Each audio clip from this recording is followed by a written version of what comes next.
धन्यवाद सभापति महोदय। आज के इस विशेष विधेयक पर मुझे बोलने का मौका दिया। निश्चित रूप से वो जो दौर था वो पूरे लोकतंत्र के लिए एक काले बादल समान था।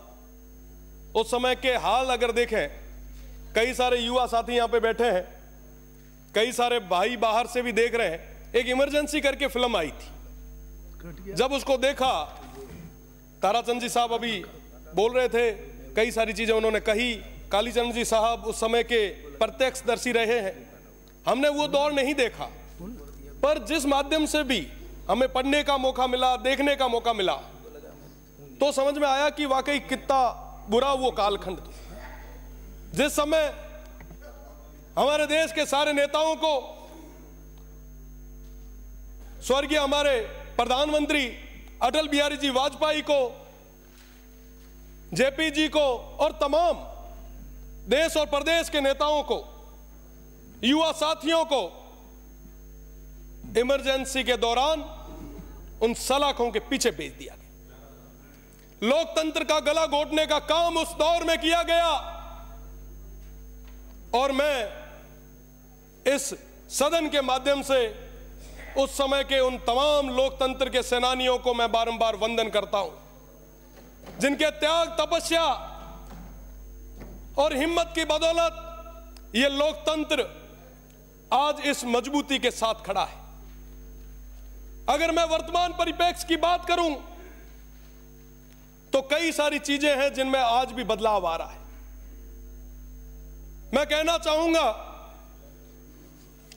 कि मैं छात्र राजनीति के माध्यम से यहां तक पहुंचा हूं। पिछले राज के दौरान जब हम विरोध प्रदर्शन करते थे, जब युवाओं की बात सदन तक और सरकार के सामने रखने का प्रयास करते थे, तो उस दौरान कई बार लाठियां, कई बार मुकदमे हमें सहने पड़ते थे। मैं आपको बताना चाहूंगा, पिछले उस राज के समय हमने विधानसभा का घेराव किया, कई बार जेल गए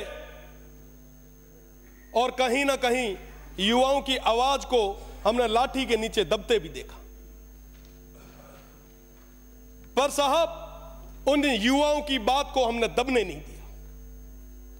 आज के अगर दौर की बात करूं तो आज के दौर में इस लोकतंत्र के सबसे पवित्र मंदिर में जनता ने आशीर्वाद के रूप में हमें यहां भेजा।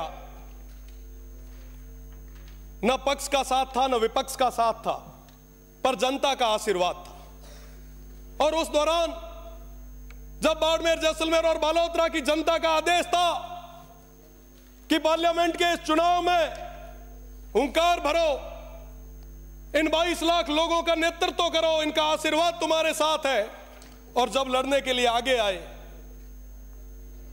जब उस समय नॉमिनेशन भरा और जैसे ही घर पहुंचे तो कई सारे ऐसे पत्र हमें मिले।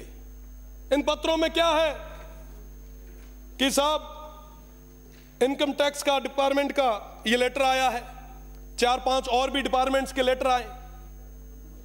मैं निश्चित रूप से पूरी जिम्मेदारी के साथ कह सकता हूं, हमारे प्रदेश के मुखिया जी और तमाम लोगों को इस चीज का पता भी नहीं होगा कि ऐसी चीजें हुई है। पर जो पीछे बैठे हुए लोग हैं वो ऐसे षड्यंत्र रचते हैं जिससे कि सरकार की एक बुरी इमेज, एक गलत छवि कहीं ना कहीं बने। तो मेरा तो निवेदन है, यहां पे संसदीय कार्य मंत्री जी भी विराजे हैं, माननीय मंत्री जी भी विराजे हैं, कि ऐसी छवि नहीं बननी चाहिए। इन चीजों पे हमें विचार करना होगा। और निश्चित रूप से लोकतंत्र के हम पैरोकार रहे हैं, और जहां कहीं पे भी लोकतंत्र की बात आई है, जनता की आवाज को दबते देखा है, तो हमने मजबूती के साथ उनकी आवाज को मजबूत किया है। पर कहते हुए बड़ा दुख होता है कि इस सदस्य पर, जो आप सभी से उम्र में छोटा है, एमपी चुनाव के बाद एक साथ 3-3 मुकदमे दर्ज किए जाते हैं। मुझे लगता है इस पे भी आपको गौर करने की जरूरत है। और हम लोग जब जनता की आवाज को आगे तक नहीं रखेंगे तो उस जनता की आवाज को आगे तक रखेगा कौन?